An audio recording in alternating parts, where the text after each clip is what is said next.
Born in Northern Ireland, Michael Tsarion is an expert on the occult histories of Ireland and America. He has made the deepest researches into Atlantis, the origins of evil, and into the Irish origins of civilization.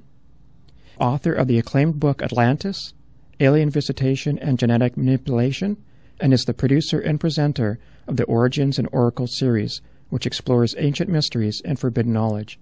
His many appearances on metaphysical radio and TV programs, along with his lectures and workshops, have given rise to the name Teacher's Teacher.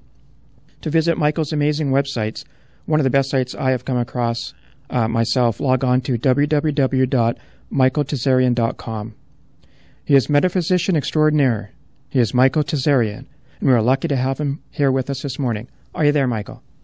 Yes, George. How are you doing? Nice to be here. Oh, it sure is nice to have you. We talked a little bit off air there, and I told you I watched two of your videos last night. They were truly awesome. I just had to tell you, they're just incredible.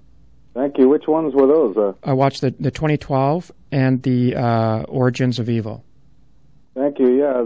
Can you believe that you watched these online, right? Yeah. Yeah. The Origins of Evil wasn't even planned. You know, there's about over 100,000 people have seen that just in like about 2-3 months period, and you know, I get a lot of compliments for that particular presentation, and yet, you know, again, it was a fluke that it was even filmed. So, you know, that just shows you how fate works. Yeah, it's amazing. Now, you're the author of 3 books so far. Is that correct? Well, there's a whole bunch of books, you know, that I'm working on. One is actually available, and there'll be 2 more available this spring. Well, actually 3 more coming out in spring. Hopefully, if all goes well, of course, you know. But yeah, right now we have the DVD series, which is 6 box sets, and also 1 book, which is the book on Atlantis. Those are available to the public right now. Now, you've given so many presentations, workshops, and classes on things from Western magical tradition to indigo children to psychic vampires, symbol literacy, origins of evil, the Irish origins of civilization, subversive use of sacred symbolism in the media. I tell you, man, your research drawer must be incredibly full. Yeah, you know, I mean, it's too full, and you know, have to do a lot of presentations, and you know, it takes away from, you know, doing the books. But if you do the books, then it takes away from, you know, doing live presentations. So I'm always anxious to, you know, do radio shows like this one. Everything in life is about keeping a sort of a happy medium and making sure that, you know, you're producing information and working on what you love, but also that, you know, you're not just sitting in the dark. I mean, you know, the radio, the media, the internet, you know, what good is it if people are studying these things, but it doesn't actually get broadcast to the world, you know? So I'm always anxious to do good radio shows, but, you know, I say no to a lot of gigs. I say no to a lot of different, you know, opportunities because, you know, I just don't feel that the integrity is there or whatever, you know, so I have to screen a lot of different people, you know, but I saw your site, you know, checked out your show, I really liked it, so, you know, I'm always anxious to work with people, but, you know, they have to be the right kind of people as well. We sure appreciate you having you here, because, yeah, I'm the same way. You know, I like to have guests that same thing, that not only do I want to hear what they have to say, but I want other people to hear what they have to say. Yeah, this is a key thing, you know, and I tell people that who are also very pessimistic. You know, I get a lot of emails, and some of them, you know, tend to say, you know, hey, I'm like you, I study these things, but when I'm talking to, you know, my friends and my colleagues about these kinds of subjects, they just completely ostracize me, or they call me a crank, or, you know, they make fun of me and so on. You know, how do you keep up doing it? How do you keep your optimism?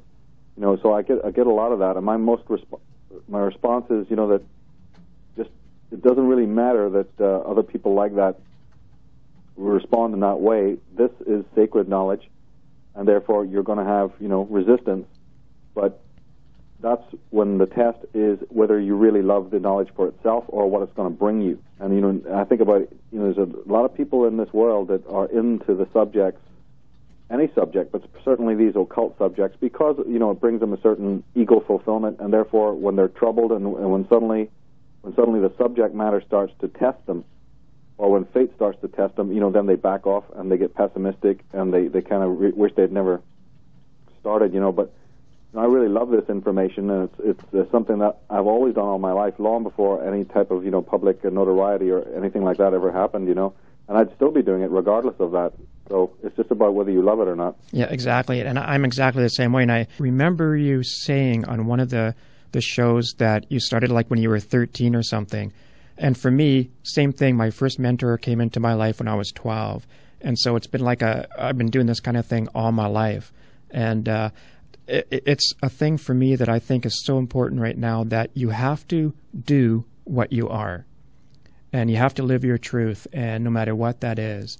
And I think also that when a person does that, the universe will take care of you. Absolutely. Wasn't it Charles Lindbergh when he was flying across the Atlantic, and they said, how is it possible for you under all that stress, with days and days and days of not sleeping before you left, and then you're cooped up in this tiny, tiny little airplane, how did you manage to stay awake for those 3 days, 72 hours or more? How is it possible? He said, when you really need it, unseen forces come to your aid. If you're doing what you love, if what you're doing really matters, you will be assisted. And pretty much that's the story of my life, because there are a lot of challenges on the road. You do get put off. People around you, will question what you're doing and try to force you into the, consensus trance and try to bait you. And there's a lot of adversarial energy that can occur. So, again, the fundamental thing is that you have to do it because it's your bliss. If this is something you're just, doing because, for any other reason, then you will have to stop. It'll either destroy you or it will cause you a great deal of sorrow.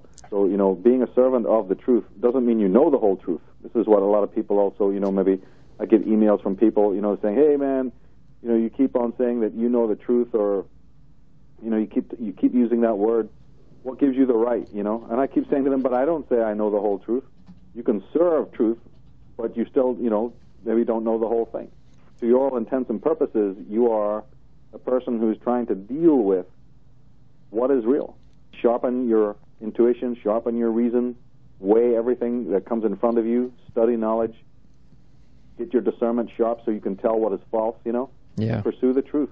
It doesn't mean that you are the truth or that you know the whole truth, or that you're moving from that kind of egotism, but there is a sacred archive of knowledge that is within every person, and we have been given a reason to know what is right.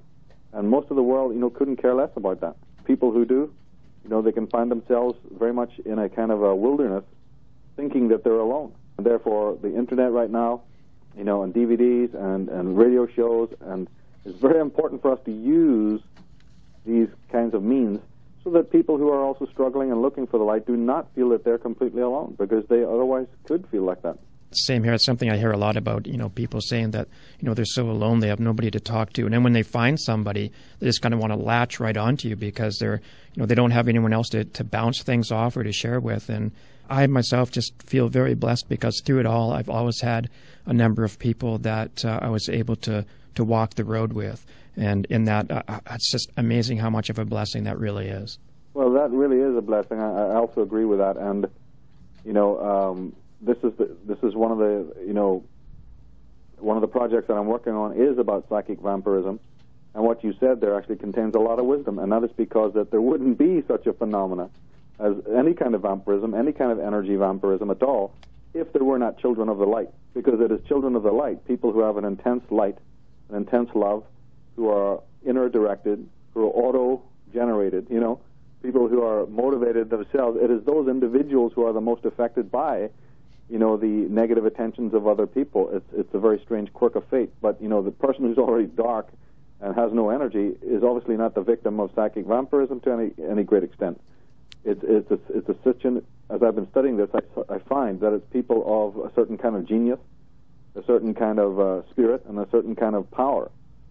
And even if I may say it's an abused word, but I'm going to say it, a certain kind of superiority, a moral.